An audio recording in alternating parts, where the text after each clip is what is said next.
ನಾನು ಸಾಕಷ್ಟು ವಿಚಾರಗಳನ್ನ ಹೇಳ್ತೀನಿ. ಇವಾಗ ಯೂಶುವಲ್ ಆಗಿ ನಮ್ಮ ಆಫೀಸಲ್ಲೇ ಕೇಳಿದ್ರು, ನಾಳೆ ಯಾರಿಗೆ ಎಷ್ಟು ಇಂಟರ್ವ್ಯೂ ಹ್ಮ್. ಇದೆ ಅಂತ ಹಾಕಿದಾಗ ಗ್ರೂಪಲ್ಲಿ. ವಿಜಯ್ ಸೂರ್ಯ ಅವರು ಅಂದ್ರೆ ಸಿಗ್ತಾರಾ? ಹ್ಮ್. ಒಂದು ಕ್ವಶನ್. ಪಕ್ಕ ಬರ್ತಾರಾ ಅಂತ ಎರಡನೇ ಕ್ವಶನ್.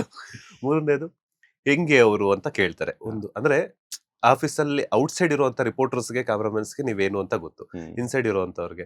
ಅಂಡ್ ಹಾಗೇನೆ ಎಲ್ಲಾನು ಒಂದಷ್ಟು ರಿಪೋರ್ಟರ್ಸ್ ಹೌದಾ ನಿಮಗ್ ಕೊಡ್ತಿದಾರಾ ಅಂತ ಒಂದು ಕ್ವಶನ್ ಮಾರ್ಕ್ ಅವ್ರಿಗೆ. ಹೌದಾ? ನನ್ ಬಗ್ಗೆ ಈ ತರ ಹೈಪ್ ಇದೆ ಅಂತ ನನ್ಗೆ ಗೊತ್ತಿಲ್ಲ. ಇದೆ ಟು ಬಿ ಫ್ರಾಂಕ್ ಹೇಳ್ತಾರೆ ನೋ, ಇವಾಗ್ಲೂ. ಬಟ್ ಒಂದು ನನಗೆ ವಿಷಯ ಇಲ್ಲದೆ ಸಿಗಕ್ ಹೋಗಲ್ಲ ಅಥವಾ ಸುಮ್ನೆ ಇಂಟರ್ವ್ಯೂ ಕೊಡಕ್ ಹೋಗಲ್ಲ. ಅಂಡ್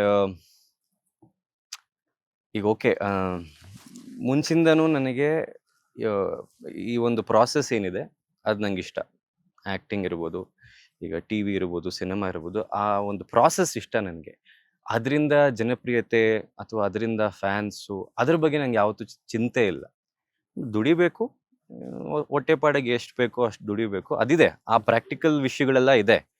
ಬಟ್ ಈಗ ಒಂದ್ ಕಡೆ ಹೋದ್ರೆ ಒಂದಷ್ಟು ಜನ ನಂಗೆ ಫ್ಯಾನ್ಸ್ ಬೇಕು, ಅಷ್ಟು ಜನ ಫಾಲೋವರ್ಸ್ ಬೇಕು, ಆ ಒಂದು ಮೈಂಡ್ ಸೆಟ್ ನನಗಿಲ್ಲ.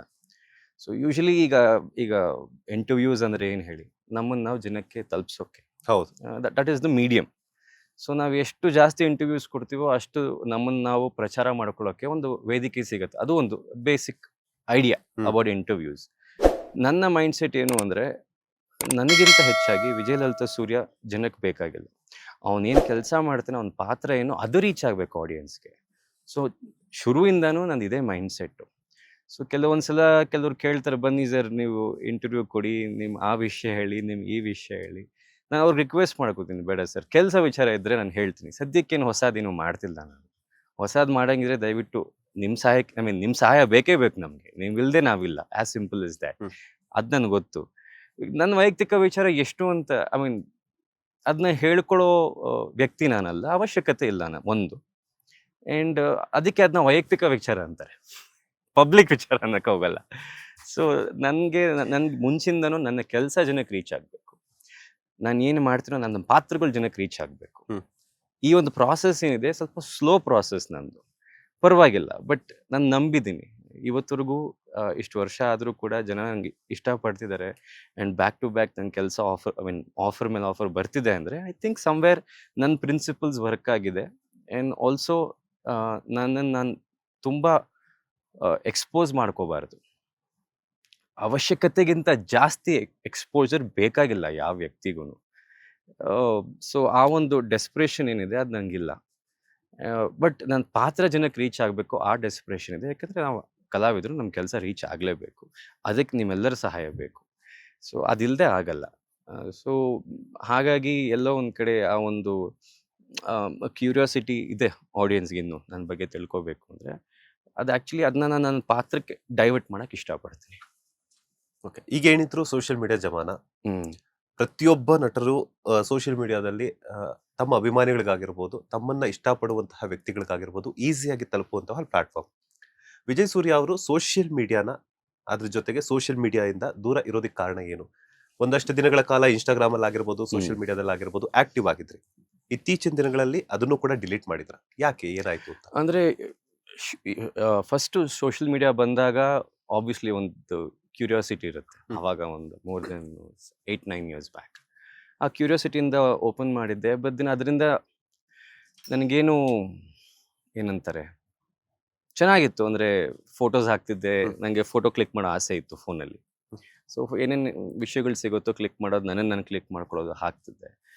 And it was very organic ಆವಾಗ. ಅಂದರೆ ಯಾವುದೇ ನಿರೀಕ್ಷೆ ಇಲ್ಲದೆ ಮಾಡ್ತಿರೋವಂಥ ಕೆಲಸ ಅದು. ಅವಾಗ ಮಾಡ್ತಿದ್ವಿ. ಅದೇನಾಗಿದೆ, ಆ ಒಂದು ಪ್ಲ್ಯಾಟ್ಫಾರ್ಮ್ ತುಂಬ ದೊಡ್ಡ ಮಟ್ಟಕ್ಕೆ ಬೆಳೆದಿದೆ ಇವಾಗ.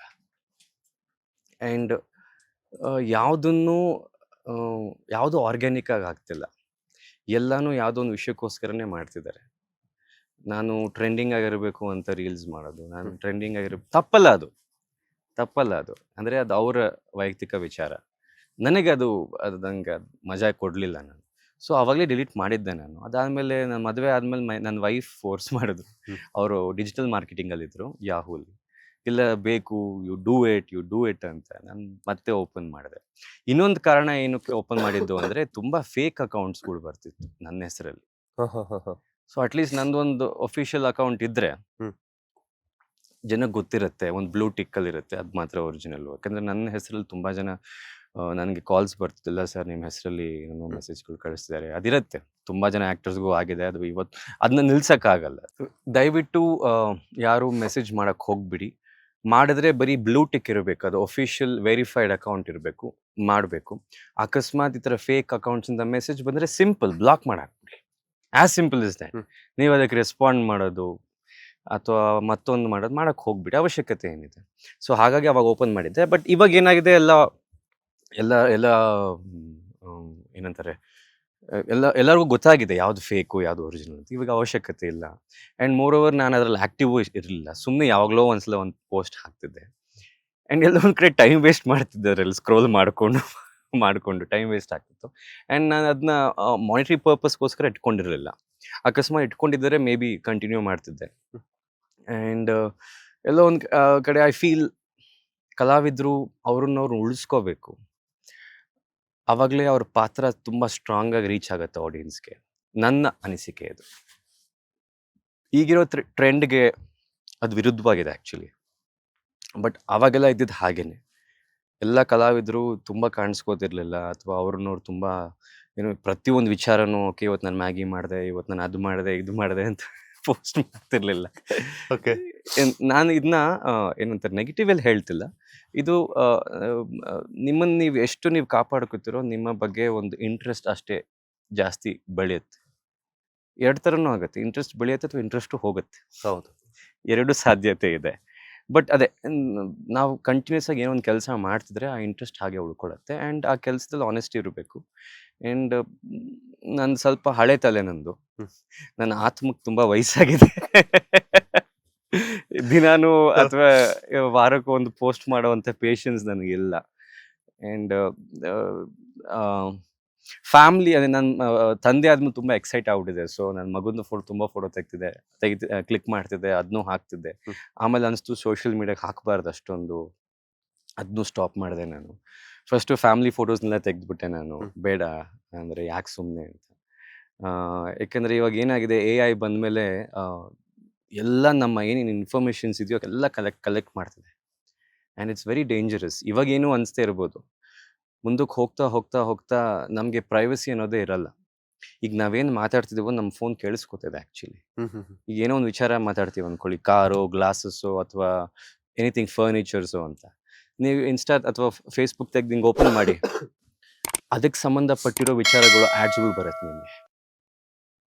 ಸೊ ನೀವು ರಾತ್ರಿ ನಿಮ್ಮ ಮಕ್ಕಳ ಜೊತೆ ಆಟಾಡೋದು, ನಿಮ್ಮ ತಂದೆ ತಾಯಿ ಜೊತೆ ಮಾತಾಡೋದು, ನಿಮ್ಮ ಹೆಂಡತಿ ಜೊತೆ ಮಾತಾಡೋ ವಿಚಾರ ಎಲ್ಲ ಕೇಳಿಸ್ಕೊತಿದೆ ನಿಮ್ಮ phone. How safe is that? ಇವಾಗ ಡೆಫಿನೆಟ್ಲಿ ಹೌದು, ಸೋಷಿಯಲ್ ಮೀಡಿಯಾದಿಂದ ತುಂಬ ಜನ ಅವ್ರವ್ರ ಜೀವನನೇ ಬದಲಾಯಿಸ್ಕೊಂಡಿದ್ದಾರೆ. It's good for them. But ಎಲ್ಲಿ ತನಕ ಇದು ಸೇಫ್? ಎಲ್ಲಿ ತನಕ ನಿಮ್ಮ ಇನ್ಫಾರ್ಮೇಷನ್ ನೀವು ಹೊರಗೆ ಹಾಕಕ್ಕೆ ಇಷ್ಟಪಡ್ತೀರಾ?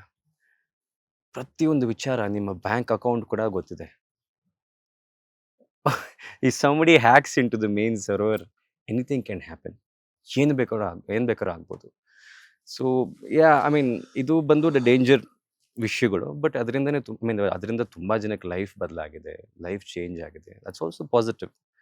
ಬಟ್ ನನಗನ್ಸೋದು ಭಗವಂತ ಅದಿಲ್ಲದೇನೂ ಎಲ್ಲ ಕೊಟ್ಟಿದ್ದಾನೆ. ಸೊ ಸಾಕು, ಅದನ್ನ ಬೆಳೆಸ್ಕೊಂಡು ಹೋಗ್ತೀನಿ. ಲೇಟೆಸ್ಟ್ ಹಾಗೂ ಇಂಟ್ರೆಸ್ಟಿಂಗ್ ಸುದ್ದಿಗಳಿಗಾಗಿ ಬಾಸ್ ಟಿವಿ ಕನ್ನಡ ಚಾನೆಲ್ನ ಸಬ್ಸ್ಕ್ರೈಬ್ ಮಾಡಿ. ಹಾಗೆಯೇ ಬೆಲ್ ಐಕಾನ್ ಪ್ರೆಸ್ ಮಾಡಿ. ಇದರ ಜೊತೆಗೆ ಫೇಸ್ಬುಕ್, ಇನ್ಸ್ಟಾಗ್ರಾಮ್, ಎಕ್ಸ್ನಲ್ಲೂ ಮಿಸ್ ಮಾಡದೆ ಫಾಲೋ ಮಾಡಿ.